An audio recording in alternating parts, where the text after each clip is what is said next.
Xanım Zəhra radiyallahu anhu adi ölümlə dünyadan köçmüşdür. Son günlərdə ən çox səsləndirilən fikirlərdən də biri budur.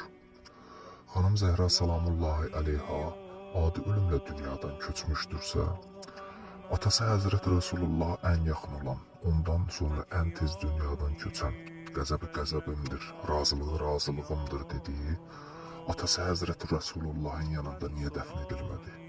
Hansı ki onun qızı, onun ciyər parəsi və onun üçün ən yaxın olan bir şəxs idi. Normalda atasının yanında dəfn edilməliydi, amma edilmədi. Niyə? 2.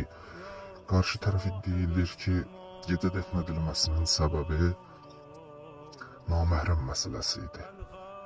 Gözəl, naməhrəm məsələsi idisə, səhərisi günü qəbrin yeri insanlara bəyan edilməliydi. Amma edilmədi. Gizli saxlanıldı. Niyə?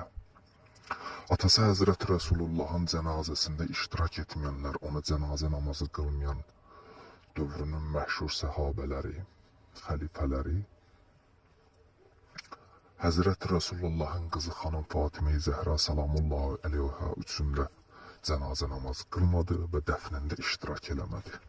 Sizcə bütün bunlar təsadüfüdür. Atasının yanında dəfn edilməməsi, qəbrinin gizli saxlanılması, cənazəsinin gecə dəfn edilməsi,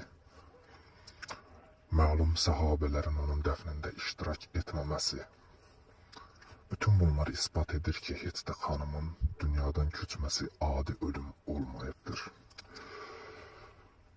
Xanımın fədək xutbəsi və evə edilən hücum bunların aşkar isbatıdır.